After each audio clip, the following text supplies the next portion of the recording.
Welcome and good night. My name is Jawahir and I am the Communications Director for the St. Lucia Labour Party.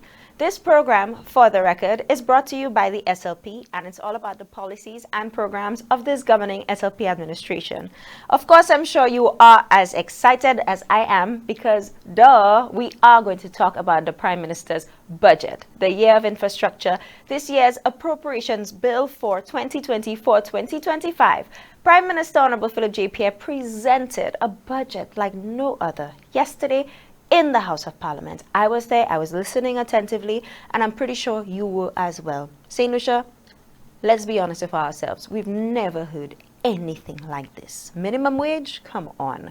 And so tonight we are going to show you what the Prime Minister Philip J. Pierre said. We are going to have a discussion on some parts of this year's budget. Remember, we only have 1 hour.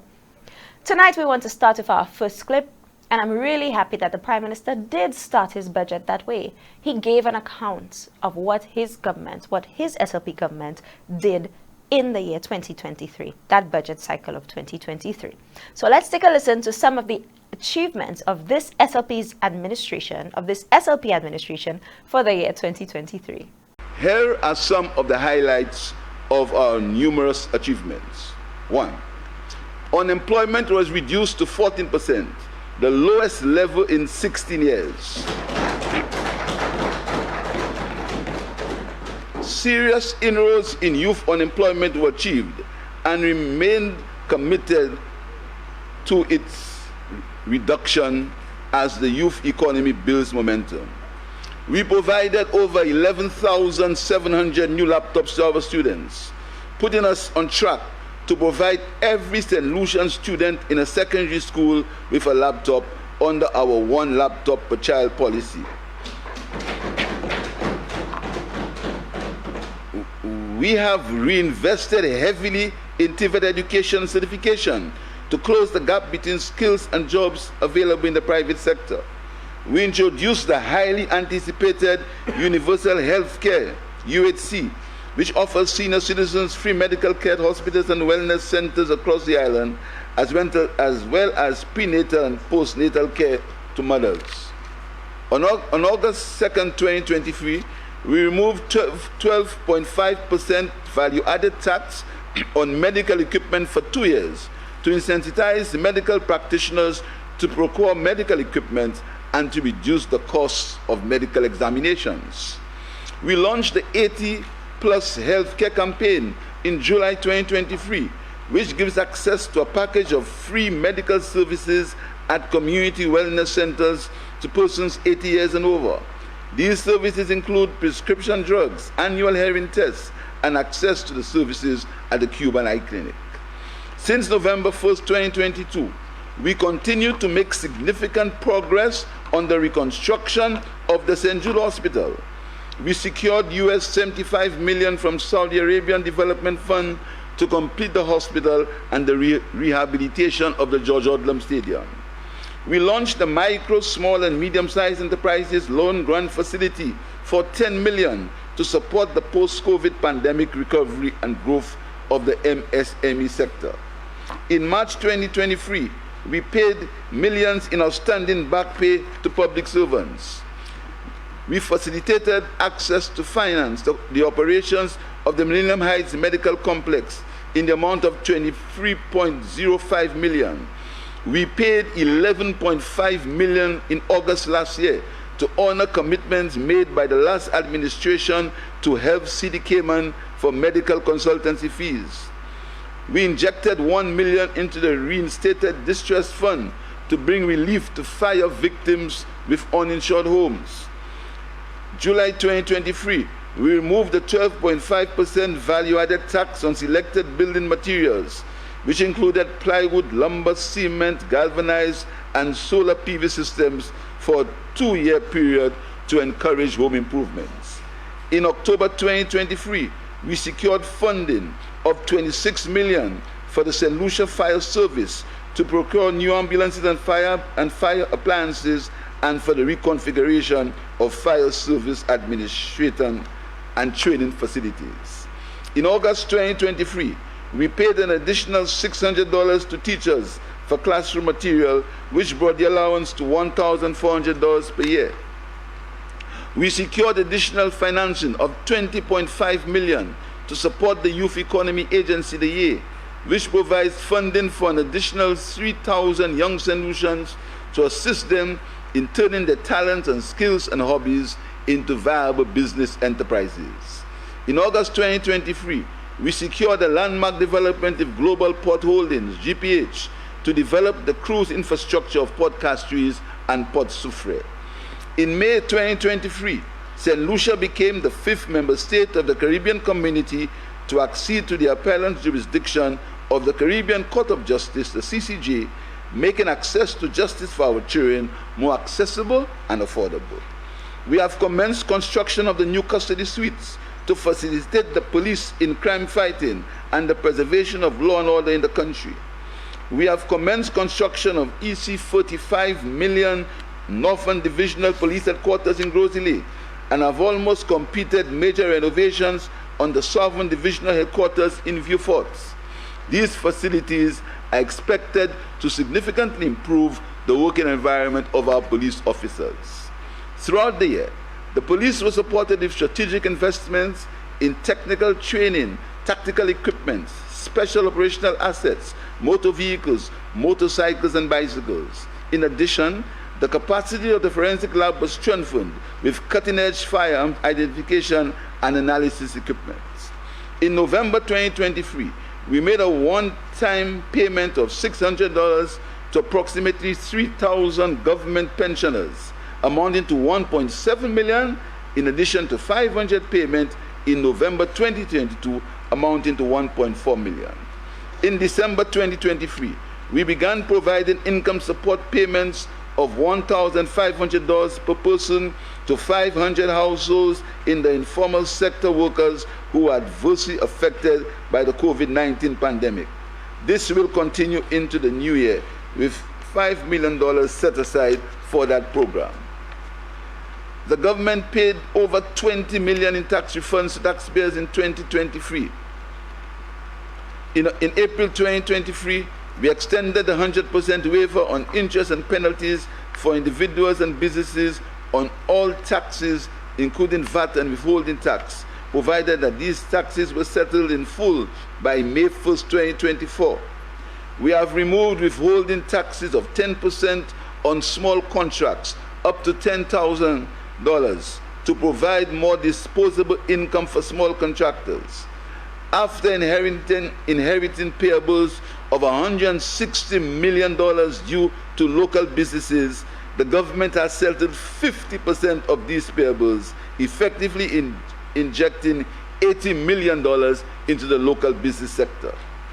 To assist with combating imported inflation, the government continues to subsidize the 20 and 22-pound cooking gas at an average of $15 per cylinder, which amounted to $8.1 million during 2023 and $13.4 million in 2022.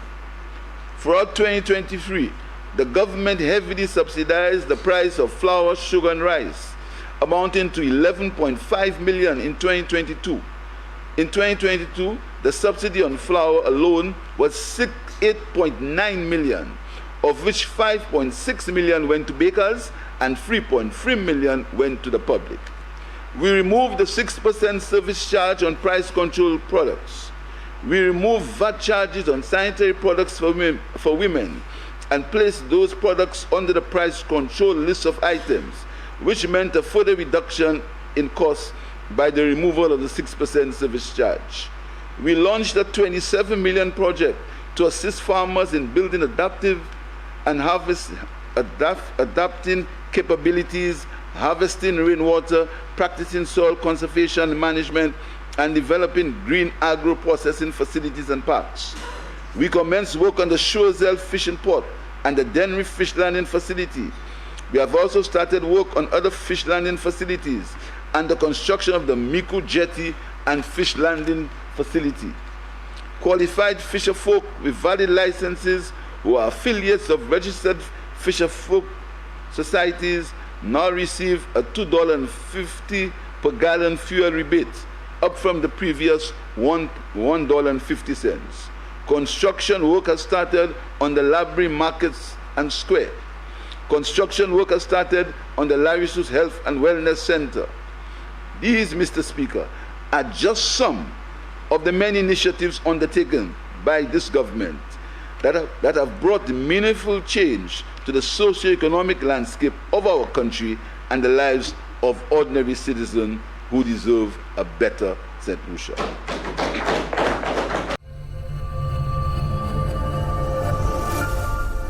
Now, St. Lucia, there you have it, some of the achievements of the year 2023 by the SLP administration. Up next, we are going to show you what Prime Minister Honorable Philip Jawahir presented on housing.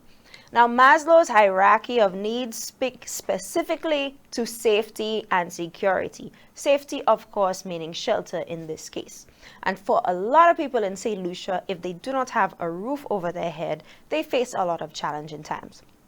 In previous years, since the SLP won the election in 2021, the government embarked on a home repair program, a housing repair program. We know some houses suffered damage due to the Brett and other natural disasters. But this time, the government has stopped it off. It is not just about a home repair program. There's money allocated for on-lending to you, St. Lucians, to build your home. When I say build your home, I'm talking from scratch. But let's listen to what Prime Minister Philip Jawahir said. Housing infrastructure. Mr. Speaker, the government has taken the decision to leverage the Citizens by Investment Program, CIP, to bring more direct benefits to the people of St. Lucia. This year, we intend to construct houses under the CIP program, as has been done in the other islands. Areas initially earmarked for housing development are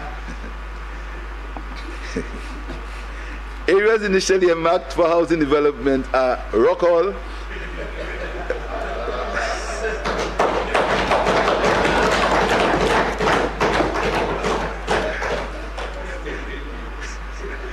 well, land clearing has commenced.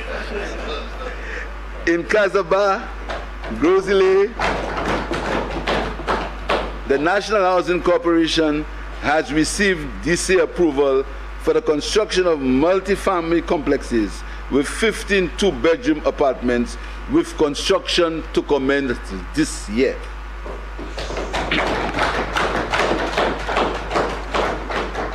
Mr. Speaker, we have secured financing of US $20 million from the Import-Export Bank of the Republic of China on Taiwan for on-lending to St. Lucians to construct new houses or buy residential lots. A new line of credit will be established at the St. Lucia Development Bank to manage this new line of credit. NIPRO is currently in discussion with two developers for the construction of 100 affordable houses in the Masquerade area.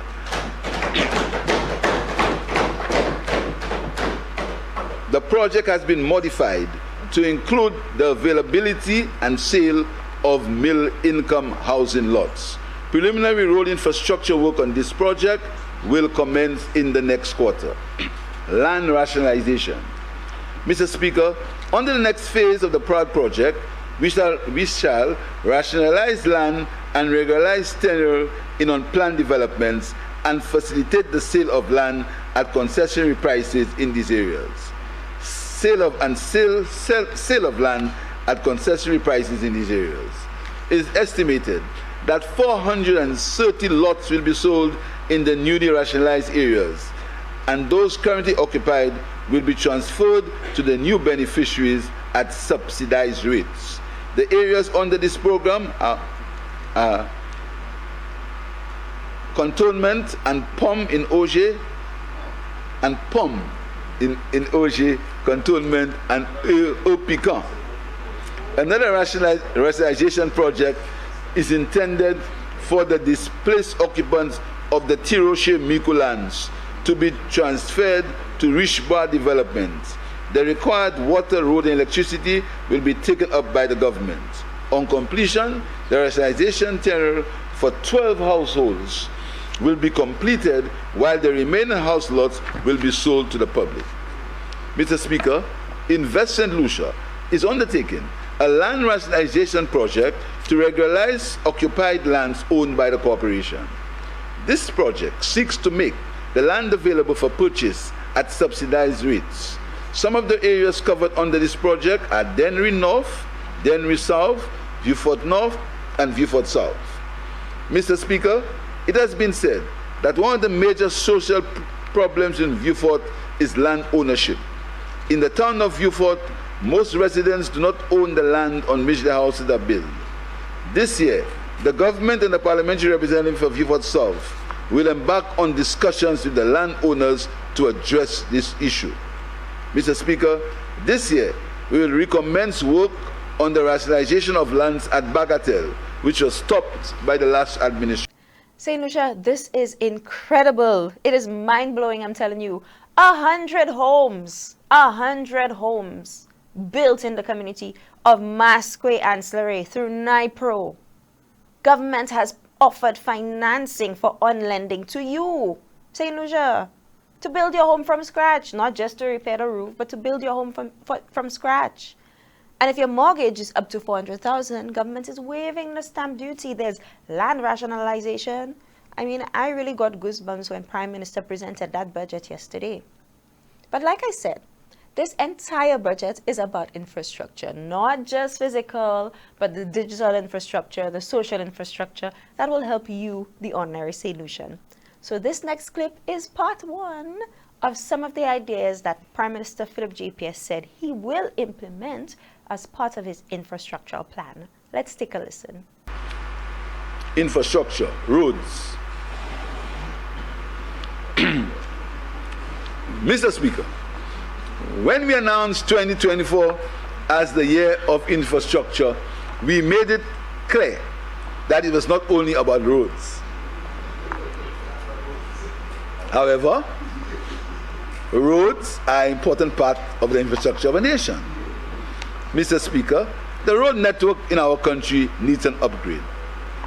A preliminary costing from the Ministry of Infrastructure indicates that over $400 million will be required for comprehensive upgrade and repair of our road network. 400 million. Mr. Speaker, the road network problem is compounded by most developers' failure to meet their obligations to build roads that are of the required standards. Mr. Speaker, Grozile, the most populous region, will require road repairs and upgrades costing over $100 million. Mr. Speaker, funding these roads from local revenue or traditional loan funding sources will negatively impact our debt to GDP ratio. Hence, the government has entered negotiations with a private sector developer to fund, in the first instance, $200 million towards our road development program. Mr. Speaker, you may ask, how could that be funded without borrowing? Mr. Speaker, the minister has skillfully used our CIP program, started in 2016, when the people of St. Lucia made our CIP program, Mr. Speaker, started in 2016, when the people of St. Lucia made up their minds that same year to change the government of the day. In 2016, St. Lucia was not actively engaged in the CIP program. Between 2016 and 2021, the rules governing our CIP program had changed.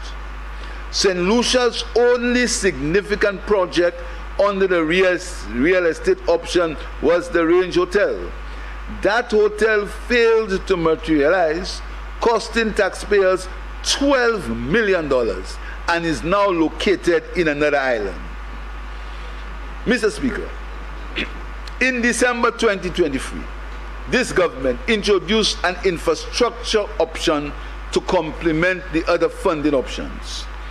The new infrastructure option requires developers to raise the financing needed to undertake approved projects in a number of selected areas and recover their expenses through the CIP program.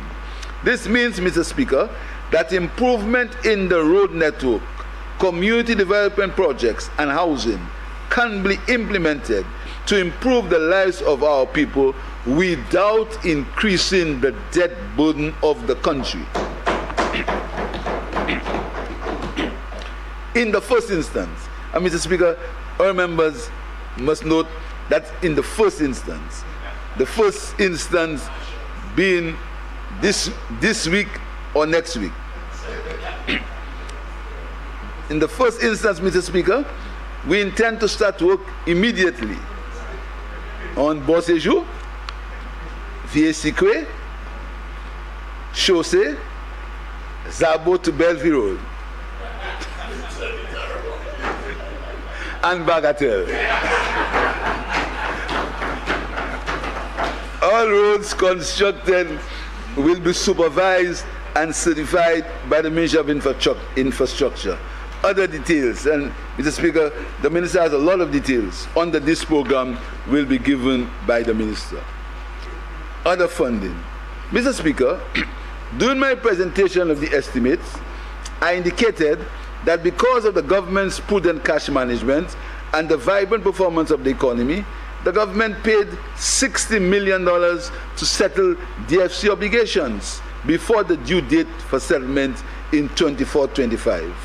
Mr. Speaker, the usual maintenance of roads, clearing of culverts, and desilting will continue this year at a sum of $16 million, for which an allocation has been made in the budget.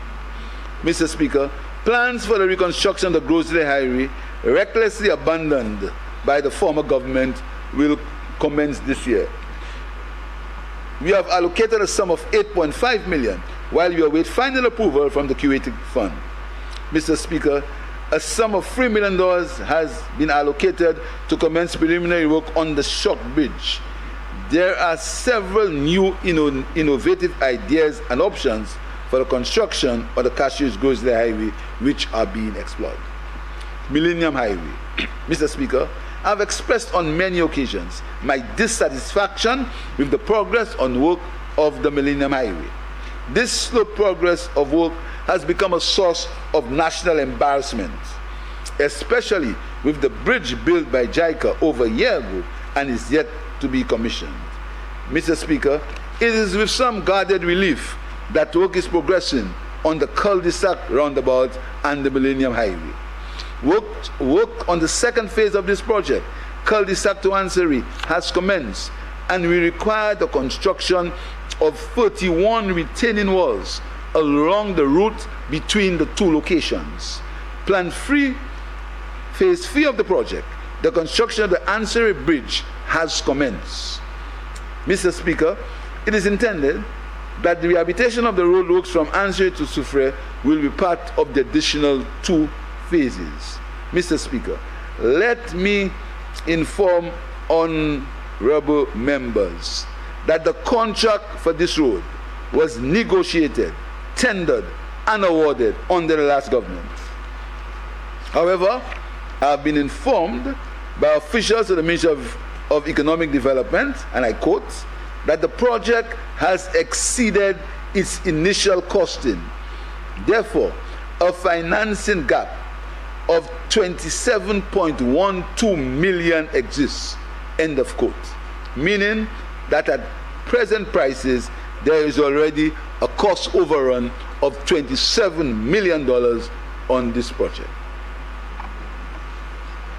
Mr. Speaker, given the experiences of projects, quality and time, a planning and design unit will be established to provide additional support staff to ensure better oversight of projects, to allow for an improvement in the rate of implementation and the quality of project outputs. This unit will also provide technical assistance and support to the existing staff of the Ministry of Infrastructure. Hiwanora International Airport. Mr. Speaker, last year I informed that we had taken a decision to construct a scaled-down version of the existing design to obtain a single-story structure consisting of a terminal building with a reduced footprint on the already constructed foundation. The final design for the terminal building, including detailed drawings, has been completed, with tenders to be invited soon.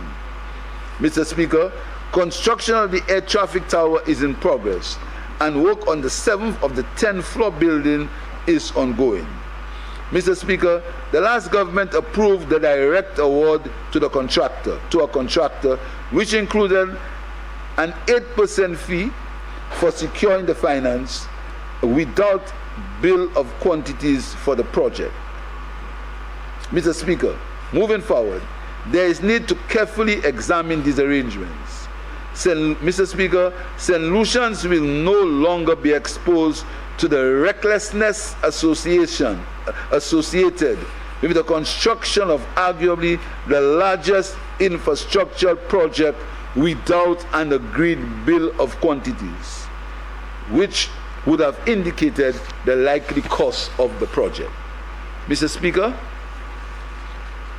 the designs for the rehabilitation of the runway is expected to be completed this year. Other works will include the modernization of the airfield, drainage system, navigation system, and airfield and ground lighting systems. Let me assure you, Mr. Speaker, that the government is committed to the improvement of Jawahir International Airport and runway. As we speak, there are works going on to help improve the situation as the existing terminal. The Disaster Vulnerability Project. Mr. Speaker, the Disaster Vulnerability Project, DVRP, the largest World Bank the Disaster Vulnerability Reduction Project, the largest World Bank finance investment undertaken by the government of St. Lucia, has ended. It is worthy to note that this project started under the Labour Party administration in 2014 and has now come to an end in 2024 under Labour Party administration. Over 100 projects costing US $76.04 million were executed.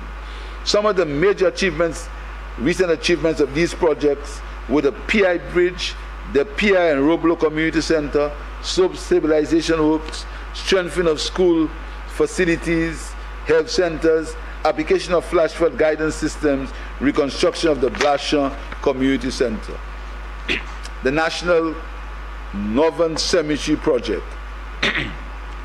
Mr. Speaker, the National Northern Cemetery Project will be located at Deglo to adjust the very limited burial state available at Shock Castries.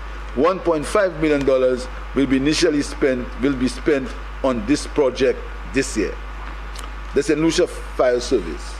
Mr. Speaker, while fire service personnel performed beyond the call of duty during the COVID-19 crisis, it became clear that the capacity of the fire service needed strengthening. The CDB-funded fire service project has commenced and is intended to improve the capacity and efficiency of the fire service and first responders to reduce the vulnerability of the population in case of natural and man-made disasters. The program comprises 1. Engineering and construction-related services and infrastructural works on the reconfiguration and retrofitting of the St. Lucia Fire Service practical training ground to satisfy TVET standards. 2.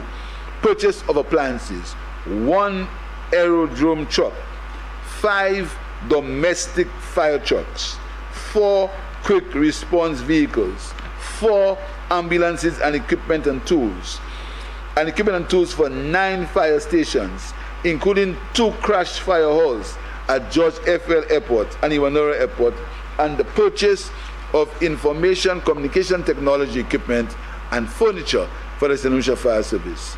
Gender-based institutional training and development, mental health and psychosocial support for firefighters and first responders, development of an operations manual to guide fire chiefs and officers to improve operations, capacity building, technical training for 329 fire officers in the use of fire appliances, quick response vehicles, aerodrome trucks, and breathing apparatus. These activities are being undertaken for a loan of US 9 million and grant funding of US 233,000 from the CDB's Special Reserve Fund. The project is expected to be completed by December 2025. The West Coast Fire Service Substation. Mr. Speaker, this year we will retrofit an existing building to serve as a West Coast Fire Substation to serve the people of Ansoray, Canaries. Absolutely incredible. We'll take our first break. And when we come back, we have so much more we want to share with you about our budget for this year, 2024-2025. We'll be right back.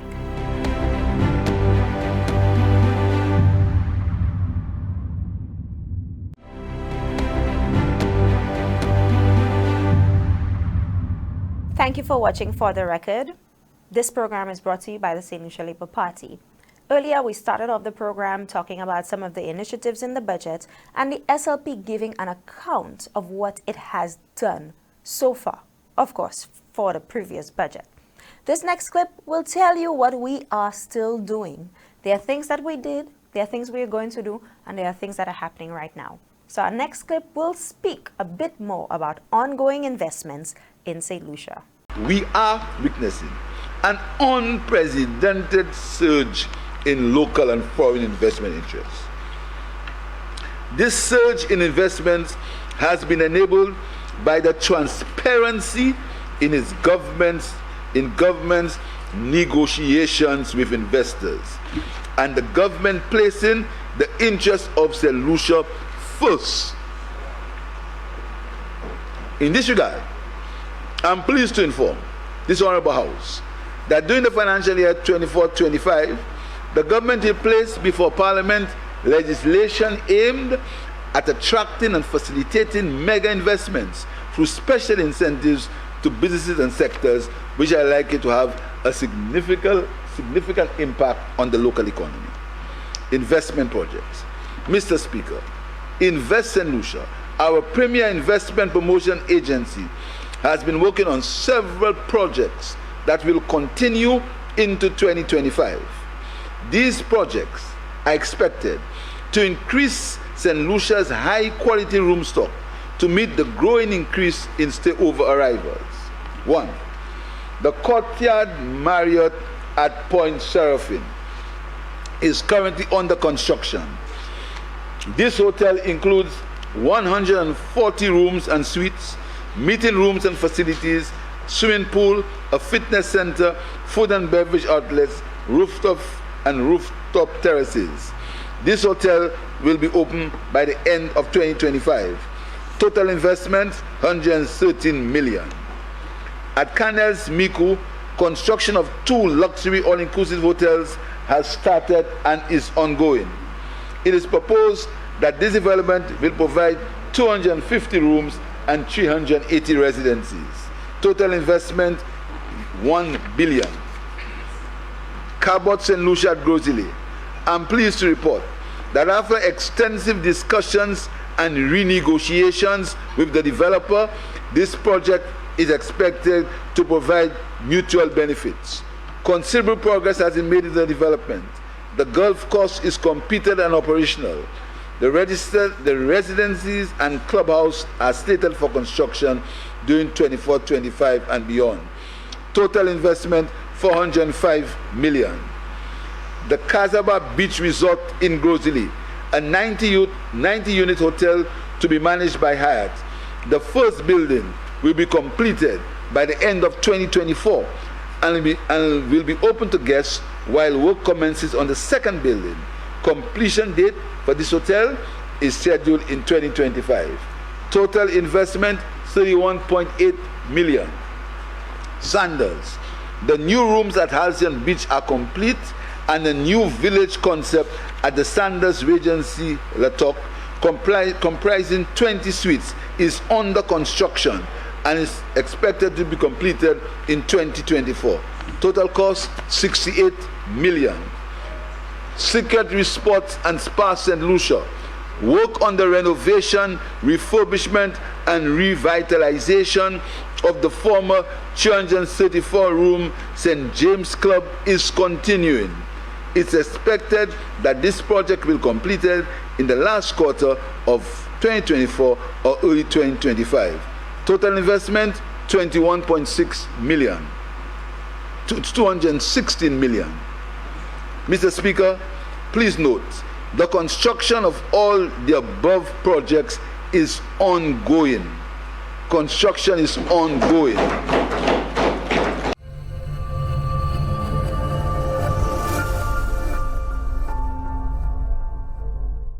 Now, in this next clip, you will hear Prime Minister speaking a bit more about security.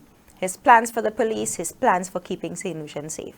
And I'm telling you, there's no amount of support that any administration can give to the police or any social organization that will completely eliminate crime. But we can manage it. And there are some mischievous people who have gone on the media and said that, you know, you're just replacing equipment, you're just doing this, as if to suggest that the work that we have done is insignificant. Remember the last administration removed any funds to train the police? Prime Minister Philip J. Pierre reinstated the police training vote. The police have received more vehicles, they've received more bikes, they've received more equipment, support for the forensic lab. But you'll hear for yourself what Prime Minister has in store for security of our nation. Let's take a listen. Citizen security.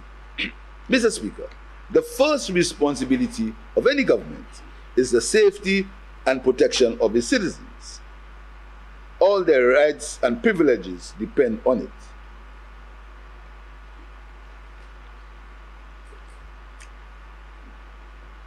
Mr. Speaker, the details of the nature and extent of police equipment and resources are a matter of national security and should never be compromised by careless comments by people who should know better. Mr. Speaker, I repeat, the details of the nature and extent of police equipment and resources are a matter of national security and should never be compromised by careless comments by people who should know better. Mr. Speaker, allow me to articulate the level of infrastructural support we have already provided to the police. Note, Mr. Speaker, as I said, for national security and confidentiality reasons, the details will not be outlined. Repairs to police facilities, 2.7 million. Purchase of firearms and ammunition, 370,000. Furniture equipment, appliances and other equipment, 550,000. Vehicles, 5.1 million. Traffic pilot project and police visibility and body vehicle camera systems, 580 million. Other equipment, 580,000. Other equipment, 585,000. Even musical instruments for the police, 70,000. In terms of major renovations and additions, over 4.5 million has been spent on the Sovereign Divisional Headquarters and 3.7 million for the renovation of the drug squad building in the north. In terms of major infrastructural work, the Northern Divisional Headquarters is progressing smoothly. The project will be constructed in two parts, an administrative block and a dormitory with gym facility, a lawn tennis court. The total cost is expected to be 45 million, built through a bolt agreement with NIPO. Custody suites. Mr. Speaker, our police have long complained about the inadequacy of holding facilities for arrested individuals. After the last government's callous destruction of the custody suites holding facility, there is an urgent need to remedy this situation for the exercise of just treatment of accused persons. And so, Mr. Speaker, we are now retrofitting one of the buildings on Upper Bridge Street, which previously housed part of the Central Police Station, with 9 holding cells and other facilities at a cost of over $4.5 million. Other interventions. The forensic lab. Mr. Speaker, the government continues to fight crime, making use of the most up-to-date scientific equipment available. In June 2023, the government received a contribution of $417,000 towards procuring a ballistic comparison microscope. The equipment was acquired in March 2024. This equipment will enable side-by-side comparison of bullets used in fire-related investigations. In September 2023, the DNA unit completed its ISO 1725 audit, and accreditation was awarded in December 2023, meaning that all testing activities at the laboratory are now designated as accredited services. In October 2023, the forensic lab was launched as a Center of Excellence in Forensic Science. Swift Justice. Mr. Speaker, the Swift Justice project, promised in my first budget address, is finally beginning to see some progress. I have been informed that the building has been identified to accommodate 3 additional courtrooms, 2 trial courts, and 1 chamber court. Provision for the procurement of essential equipment and retrofitting of the building has been provided for in this budget. House of Justice. Mr. Speaker, on Friday, April 19, 2024, 4 days ago, we turned the sword to signify the commencement of the construction of the House of Justice. Mr. Speaker, this building will be constructed under bolt arrangement with NH International as a contractor and financer, with NIPO providing project management services. The bolt will entail a lease agreement with the government of St. Lucia. The expected cost of the facility is $54 million. Mr. Speaker, this arrangement will not increase the national debt of the country, nor will it require a loan guarantee from the government of St. Lucia. Mr. Speaker, the new structure will occupy the abandoned courthouse building and the abandoned education building. The geotechnical survey for the site has been completed, and an environment and social impact assessment is in progress to inform ways of mitigating disruption during construction. Mr. Speaker, this building will certainly enhance architectural aesthetics of the city. Mr. Speaker, unlike the last administration, we engaged the St. Lucia National Trust for guidance and their concerns, if any, about the demolition of the 2 buildings that we need to accommodate the new structure. An application has been made to the DCA for the demolition of the buildings. Police headquarters. Mr. Speaker, work will commence this year on the new police headquarters, which will be situated at the request of the police on Upper Bridge Street, the original location. A concept note will be prepared after discussion with the police and relevant ministries. This concept note will be the basis of a bolt arrangement for which several developers have already expressed interest. Police training. Mr. Speaker, this government has reinstated the police training vote with $450,000. Several police officers will continue to receive training abroad in the USA, in Taiwan, in the United Kingdom, and the OECS countries, including Jamaica. 70 new recruits will be trained and enlisted this year.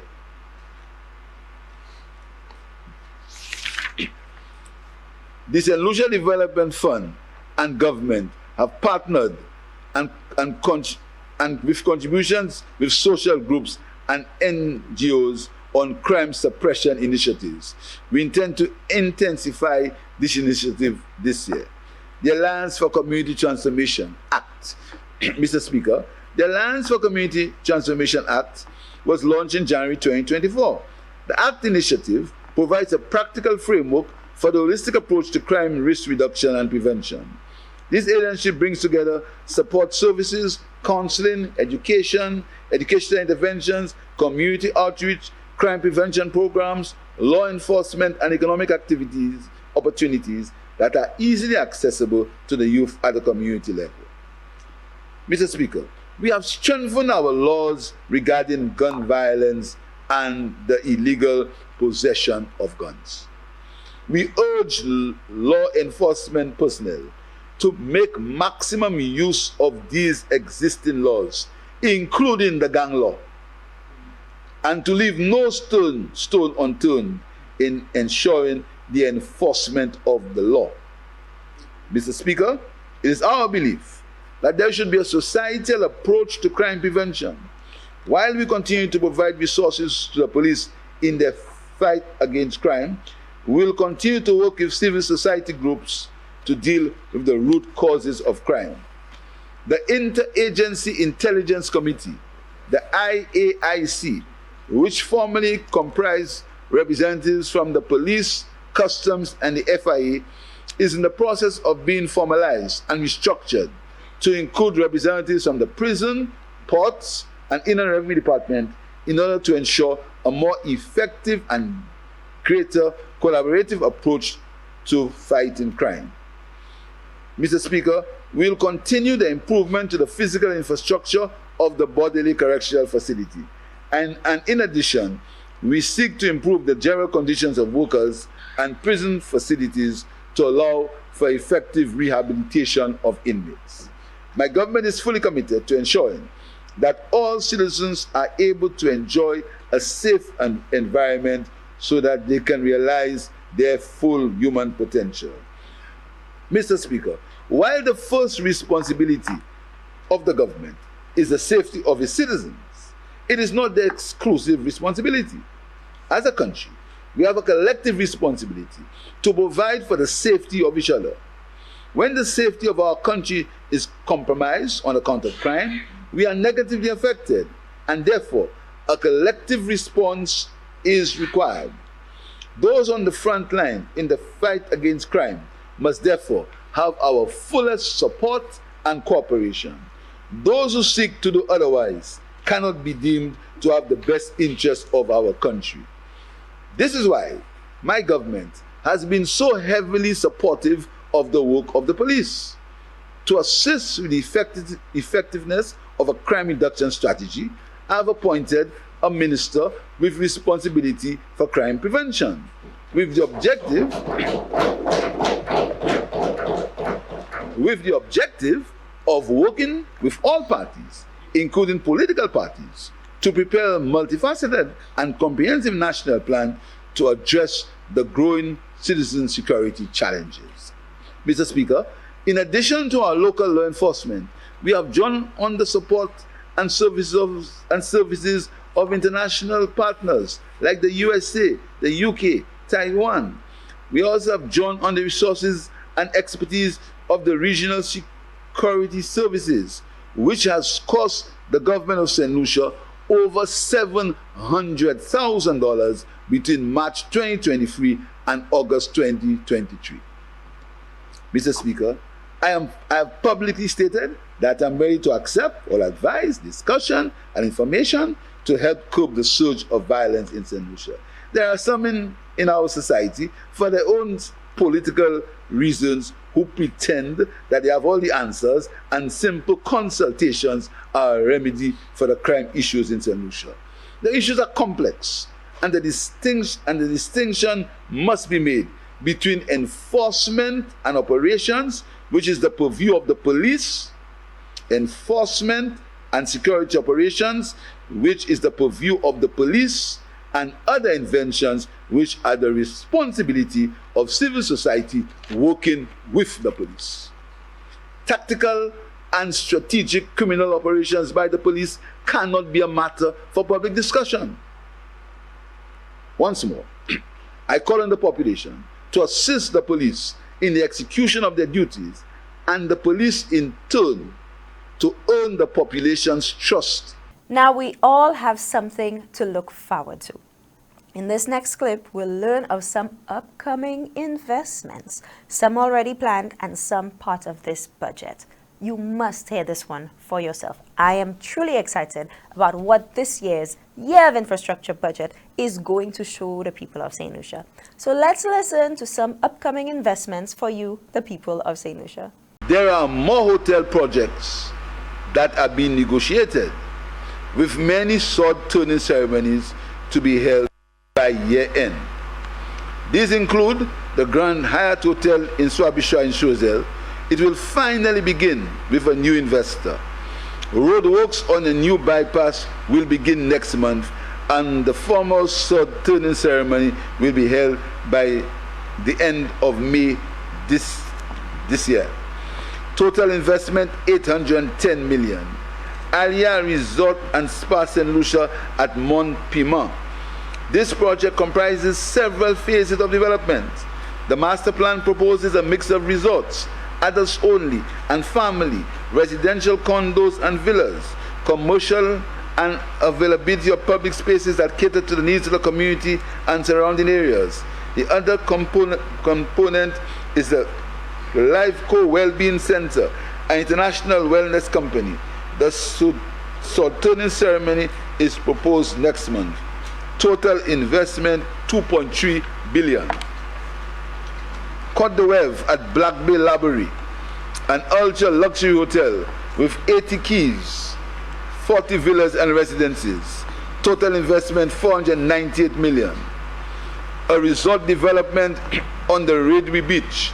After months and months of protracted negotiations, Sunwind Group, Royalton, and Rex Resort Group will finally begin construction of a 500-room ultra-luxurious resort offering both European plan and an all-inclusive accommodation options.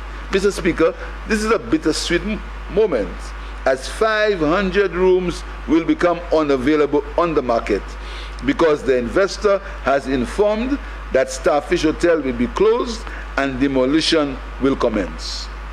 Mystic will be closed at the end of July, and demolition will commence by September 1st. Construction work will commence next year. Total investment 540 million. Rodney Bay Marina, Pope site. On Sunday, 21st April 2024, was the official sword turning ceremony for phase 1 of this project. This development will include the following: a 102-room hotel, 20 condominium units, bars and restaurants, offices, a supermarket, a Cineplex, jetties, and a boardwalk. The development will also host the headquarters for Republic Bank. Total investment 320 million. Other investments. GPH. Mr. Speaker, this investment will see the upgrade of Port Castries and Soufrière waterfront.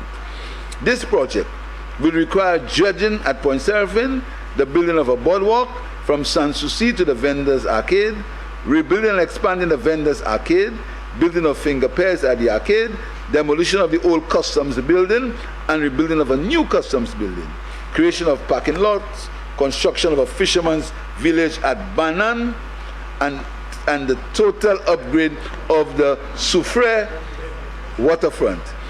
Total investment 145 million. Faye Gastronomy Restaurant in Vieux-Fort has now fully expanded into its existing space in Vieux-Fort as an artisan restaurant and food distribution center.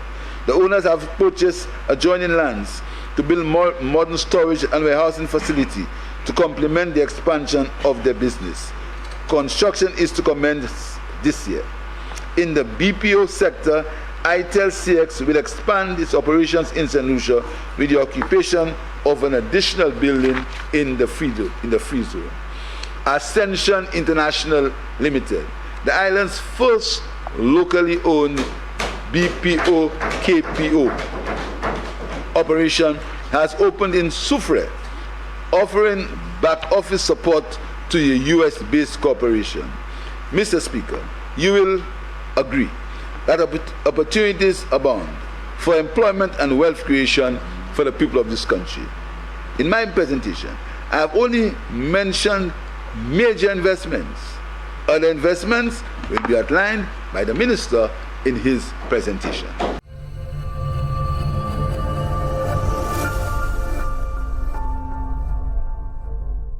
Now, St. Lucia, all of a sudden, CIP is very attractive to the opposition.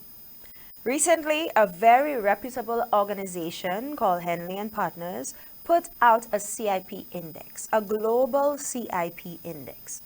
Now, Henley and Partners also engages in the sale of passports.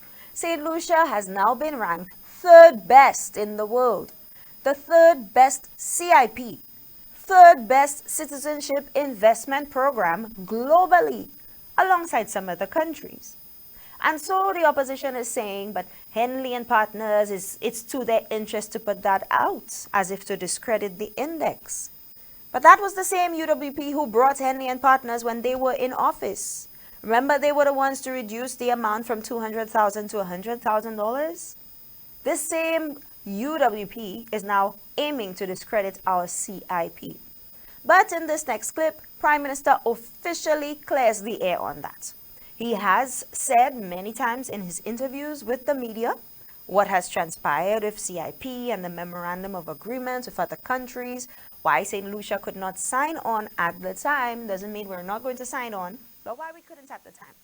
But for the record, Prime Minister officially clears the air in the House of Parliament and also tells you, St. Lucians, because you deserve to know what we are going to do with those CIP funds.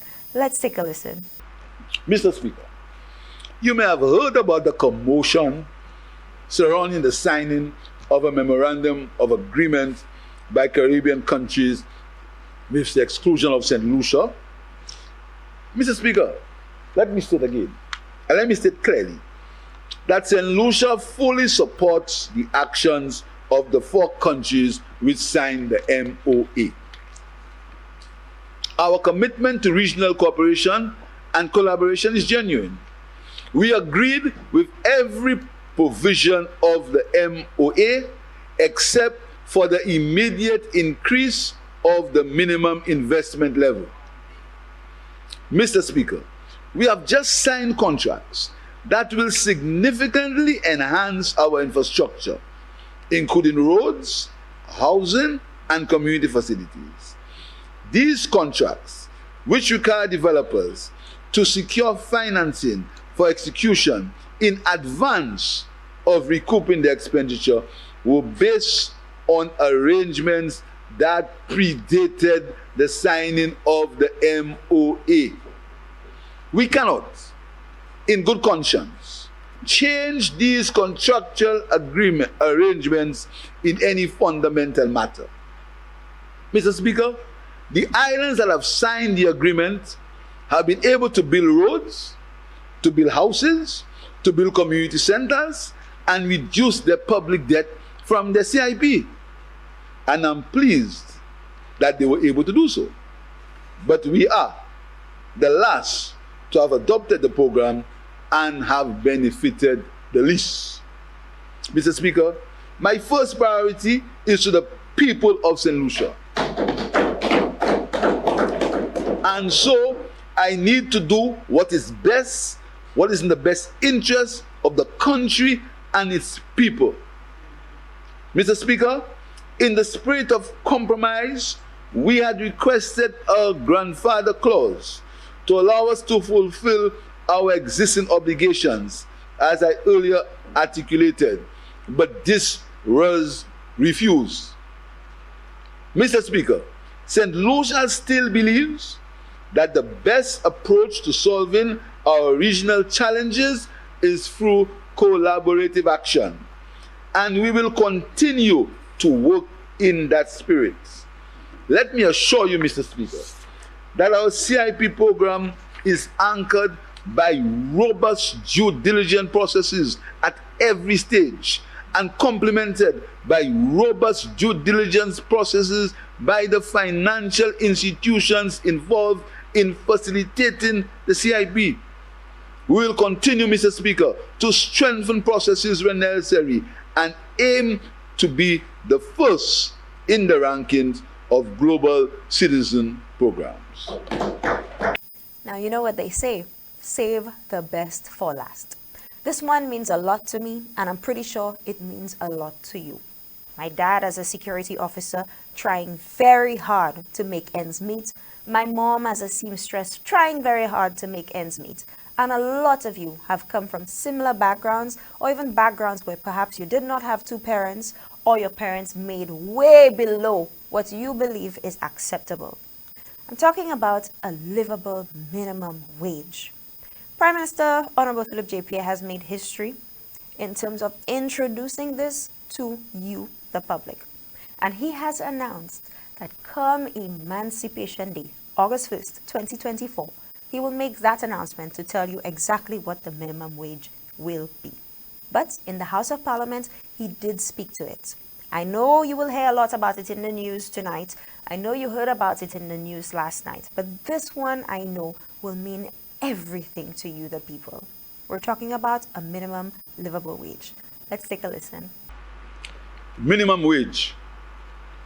Mr. Speaker, part of the core values of the St. Lucia Labour Party are equity, respect for the rule of law, and inclusiveness. The governing principles of the St. Lucia Labour Party are rooted in its history. It is the political party that has enfranchised the working class in St. Lucia. The St. Lucia Labour Party has always demonstrated that it is the party that cares and respects the dignity of the St. Lucian people. Our party founder and first chief minister, Sir George F.L. Charles, was the architect of adult suffrage and a representative of workers for the trade unions. It was his vision that led to the creation of the Protection of Wages Ordinance and Holidays with Pay Ordinance in 1959. Mr. Speaker, a true historical account will also indicate that Sir John Compton and the late Maurice Mason, between 1964 and 1969, were both influential figures in support of Sir George F.L. Charles's legislative agenda on the rights of workers. It is our responsibility, Mr. Speaker, as the party in government, to continue pursuing our founder's vision, to keep improving the wages and conditions of the workers of this country. This is why, in 2022, we appointed a minimum and equal wages commission comprising representatives of the trade unions, private sector, and government. I'm pleased to report, Mr. Speaker, that this commission has completed its preliminary report, and the way forward will be as follows.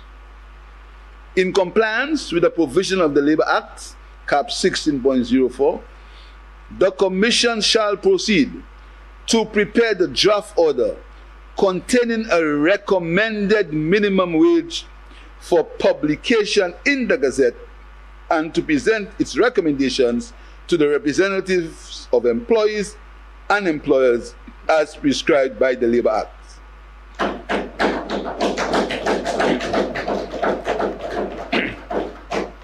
Mr. Speaker, Section 77 of the Labour Act prescribes the manner in which the Commission is to seek comments, and I quote, "When there is such a referral, the Commission by publication in the Gazette and submission to organizations representing employees and employers invite comments and objections relating to the making of a minimum wage order within 21 days of publication."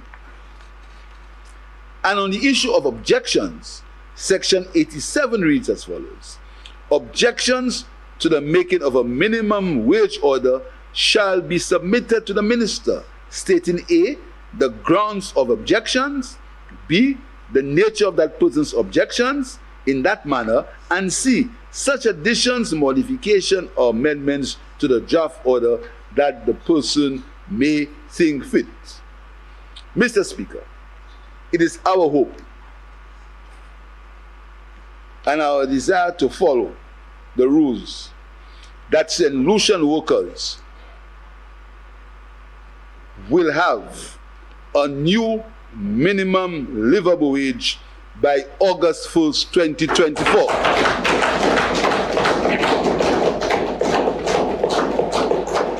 St. Lucia, I am proud to be supporting this Philip J. Pierre administration. I am certainly proud to be a member of the St. Lucia Labour Party, a party that fights for bread, justice, and freedom for not some, but all St. Lucians. A party built on the trade movement, on the trade union movement. A party that encompasses persons from all walks of life and is extremely inclusive. I must say, and I know you will agree with me on that, this was another comprehensive delivery on an appropriations bill. Hats off to you, Honorable Philip J. Pierre, our Prime Minister. When people say what they want, all we continue to say to them is, look, this man is the most experienced person at this time to lead our country. And all the years he served in different cabinets, all the years he served as a parliamentarian, even the time when he was not successful at the general elections, all of this has really fashioned him to observe, to sit quietly and observe and understand what the real issues are, what affects the ordinary St. Lucian. And so this comprehensive appropriations bill will impact you, no matter who you are, whatever class you come from, whatever background you are from, whatever your race. These policies will certainly change your lives. Thank you so much for tuning in to For the Record. This program always seeks to provide the facts, so you, the people of St. Lucia, can hear for yourself what this government that you voted for has been doing for you. I invite those of you who will have the opportunity to tune in to do so tomorrow morning from 9 a.m. We will be back in the House of Parliament because that is when the debate starts. PM presented his policy statement yesterday and the debate begins tomorrow. Of course, we'll hear from the opposition. Of course, you will hear from your member of parliament. The debates continue tomorrow. Be sure to tune in to NTN channel 122 or the Government of St. Lucia. They're also on Facebook and YouTube. For now, we will say good night.